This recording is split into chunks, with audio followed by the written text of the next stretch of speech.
Bonjour tout le monde et bienvenue sur Mini PDLV. Aujourd'hui on va parler du Mercedes Citan 1/18e de NZG. C'est une miniature que j'attendais depuis un bon bout de temps et il y a pas mal de choses à en dire, parce que c'est pas juste un Kangoo rebadgé.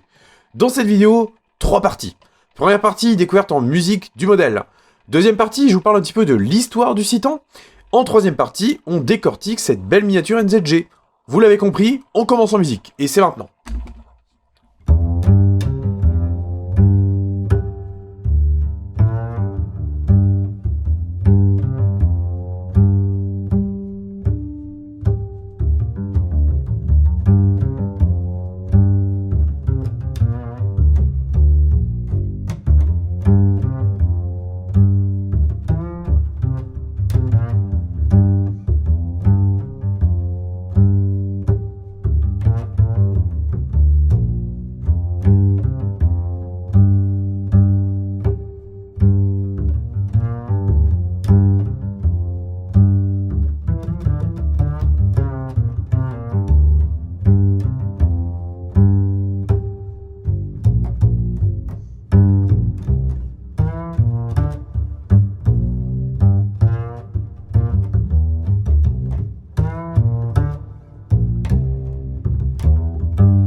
Je vous le disais en introduction, voici donc le Mercedes Citan. Bon, ok, le modèle est sorti, en 2012, il ressemblait plutôt à ça. Et vous l'aurez compris et deviné je pense, de base, ce n'était rien d'autre qu'un Renault Kangoo de seconde génération, qui avait d'ailleurs déjà un premier clone, qui n'était autre que le Nissan NV250. Ouais, c'est un peu un nom à la con, mais toujours est-il que ce modèle-là, il a connu un beau succès. Force du Mercedes Citan, c'était d'être décliné en 2 versions. Il y avait bien sûr la version utilitaire, celle-là, mais il y avait également une version familiale. Bon, jusque-là, pas trop de surprise, parce qu'en fait, ces 2 versions-là étaient déjà communes à ce qu'on trouvait chez Renault et chez Nissan. C'est pas totalement une nouveauté dans la gamme à l'étoile, parce que de 99 à 2005, on avait notamment eu le Mercedes Vaneo. Alors je vous l'accorde, c'est pas la Mercedes la plus sexy, mais ce modèle-là était quand même très intéressant pour les familles. En 2021, une seconde génération de Mercedes Citan a vu le jour. Enfin, Mercedes Citan, pas tant que ça. Parce qu'en fait, 2 modèles ont rejoint la gamme. La version utilitaire, elle s'appelle donc le Mercedes Citan, et c'est le modèle que vous avez juste là, face à vous. Et il y avait également la version familiale, celle-là, qui prend le nom de Mercedes Classe T. Ça permet en fait au modèle d'avoir un nom qui est plus conforme au modèle de série destiné aux particuliers. En fait, ces modèles-là, encore une fois, ce sont les clones exacts de ce qu'on trouve chez Renault avec le Kangoo 3, mais également chez Nissan avec le Toonstar. Des modèles qui, dans l'ensemble, plaisent plutôt bien et qui sont relativement bien construits. Si vous aimez le Kangoo, sachez qu'on en a fait un essai dernièrement, qui est donc le clone de cette version-là, et honnêtement, j'ai vraiment beaucoup aimé. Le Citan qu'on a là, c'est la version courte, entre guillemets. Parce qu'en fait, on a une version avec une longueur totale de 4,49 m, mais il faut savoir également qu'une version rallongée a vu le jour dernièrement, avec un empattement un petit peu plus long et un porte-à-faux légèrement plus long. Et cette version longue, elle culmine à 4,91 m. Ici, la réplique 1/18e de NZG, c'est la version courte du Citan. Mais je vous rassure, il est quand même très cool. En fait, le modèle que NZG a reproduit, ce n'est pas l'entrée de gamme absolue, c'est la finition juste au-dessus, qu'on identifie notamment avec des jantes alliages. Ça, pour un utilitaire, c'est quand même plutôt coquet. Le Citan, c'est bien sûr un modèle Renault, avec une interface Renault et des moteurs Renault. Il faut savoir que de base, il y a eu une alliance entre Renault et Mercedes qui a donné naissance à des partages de motorisation. Ça a principalement été le cas de moteurs diesel, puis de moteurs essence, et enfin, il y a eu ce modèle commun, le Mercedes Citan, et par extrapolation, le Mercedes Classe T. Il faut savoir que ce modèle-là, il a été décliné avec un moteur essence. Alors chez Mercedes, il prend le nom de 113, et c'est en réalité un moteur 4 cylindres de 131 chevaux. Il y a également eu 2 mazout, en l'occurrence les 110 et 112 CDI, qui développent respectivement 95 et 116 chevaux. Une version électrique, nommée le e-Citan, a également vu le jour avec une puissance totale de 122 chevaux. Bref, la gamme du Citan est donc plutôt complète, et ce modèle-là, personnellement, je l'aime beaucoup, parce que c'est comme si on avait un Kangoo en 18ème, et ça, j'aime beaucoup le concept. Justement, il est temps maintenant qu'on parle un petit peu de cette réplique NZG. Alors, NZG, je n'en ai jamais parlé jusqu'à présent sur la chaîne YouTube. Alors pourquoi? C'est pas parce que j'aime pas ce fabricant, bien loin de là, c'est juste que j'avais pas jusqu'à présent de modèle qui me plaisait vraiment. NZG, il faut savoir déjà que c'est un fabricant qui n'est pas spécialisé dans l'automobile en particulier. Il développe une multitude de gammes, de modèles, il y a des camions, des engins de chantier à différentes échelles. Enfin, personnellement, c'est une marque qui me plaît beaucoup dans le sens où il y a vraiment beaucoup de choix et de diversité. Et dernièrement, ils ont également eu un contrat avec Mercedes pour reproduire certains modèles actuels dans la gamme. Et le Citan en faisait justement partie. D'ailleurs, il y a eu des versions Classe T, mais également 2 versions van du Citan, donc, avec une version destinée au grand public et cette version-là qui était vendue au sein du réseau Mercedes directement. C'est un modèle qui est vendu autour des 75 € et honnêtement, je trouve que c'est un prix très bien placé. Parce que vous allez le voir, le modèle est vraiment plutôt cool. Assez parlé, il est temps de faire la découverte de ce Citan à l'aide de mon smartphone. Alors, commençons par la face avant de notre vaillant Citan. Alors, une face avant qui est plutôt jolie et plutôt bien rapportée par NZG. Alors, on trouve bien sûr un pare-choc en plastique. Les phares sont plutôt pas mal également. Alors, on perçoit assez distinctement les points de fixation. Bon, on reste sur une miniature quand même pas très chère non plus, donc il y a forcément des concessions à faire. Donc, on voit bien la fixation là. La signature lumineuse est plutôt bien rapportée, honnêtement, j'ai pas à m'en plaindre. Les anti-brouillards, c'est pareil. Les plaques d'immatriculation, si vous en voulez, je vous mets une fiche juste là. La calandre est pas trop mal, mais elle n'est malheureusement pas percée. Malgré tout, on retrouve bien le logo en son centre et le logo supérieur en haut du pare-choc.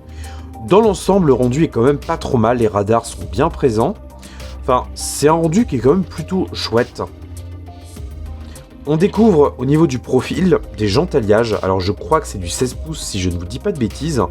La finition est quand même plutôt pas mal. Les pneus qui sont en caoutchouc n'ont malheureusement pas un gros traitement qui a été fait, ils sont très lisses. Cependant, on perçoit bien les bandes de roulement, donc ça c'est quand même plutôt bien. Les ailes sont assez bien délimitées. De ce côté-là, on perçoit bien également la cellule arrière. Alors il faut savoir que ce Citan, il a donc été décliné en classe T également. Donc le vitrage là, en fait c'est juste une partie en plastique, ce qui fait que ça permettait à NZG d'avoir 2 versions possibles, avec soit un cache pour la version tollée, soit du vitrage pour la version familiale. On a donc une porte avant qui s'ouvre, avec une poignée qui est bien sûr en plastique brut. Les rétroviseurs, eux, ils sont également en plastique, parce qu'on est donc sur une version utilitaire, avec donc une présentation un petit peu plus simple. Les ajustements d'ouvrant sont quand même globalement bons dans l'ensemble. Ça fait vraiment le travail et c'est assez rigoureux. Au niveau de l'arrière, on découvre tout d'abord ces jolies optiques.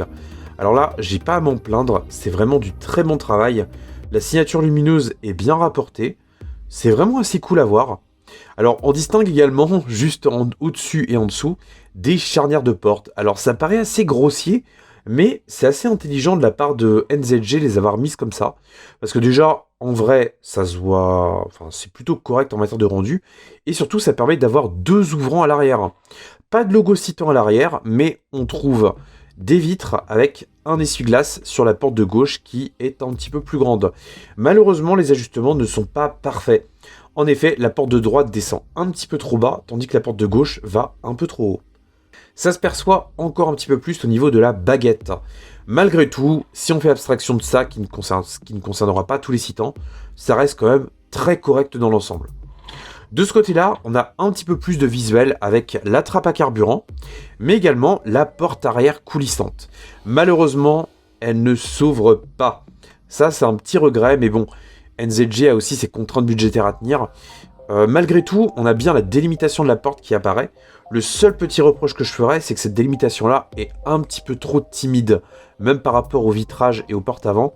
Ça aurait été sympa d'avoir quelque chose d'un petit peu plus marqué. Malgré tout, ce qui est quand même cool, c'est que le rail de la porte coulissante a bien été creusé.